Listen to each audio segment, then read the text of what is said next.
या ठिकाणी सुद्धा दोन शिवसैनिकांमध्ये लढत पाहायला मिळणार आहे। अभिजित पोते आमचे प्रतिनिधी आमच्या सोबत आहेत, अधिक माहिती जाणून घेणार आहोत। अभिजित, सोमवारी 5व्या टप्प्यामधलं शेवटच्या टप्प्यामधलं मतदान महाराष्ट्रामधलं होतंय।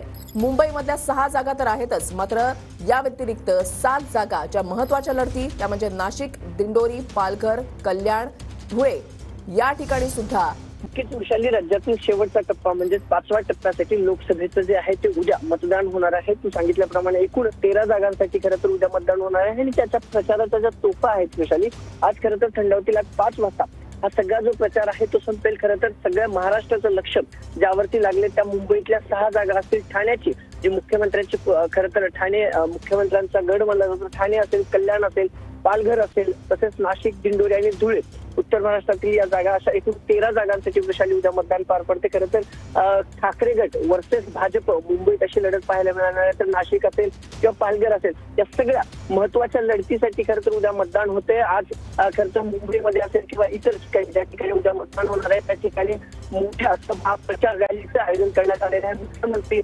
उपमुख्यमंत्री देवेंद्र फडणवीस असतील, मुख्यमंत्री एकनाथ शिंदे असतील किंवा इतर एनडीएच्या इंडिया आघाडीचे नेते असतील, सगळे बदल मुंबईत असतील। बरोबर आहे अभिजित, सोमवारी मतदान होणार आहे आणि आज प्रचाराचा हा अखेरचा दिवस आहे, त्याच्यामुळे अनेक रोड शो आणि सभांचं आयोजन सुद्धा करण्यात आलेलं आहे। धन्यवाद अभिजित।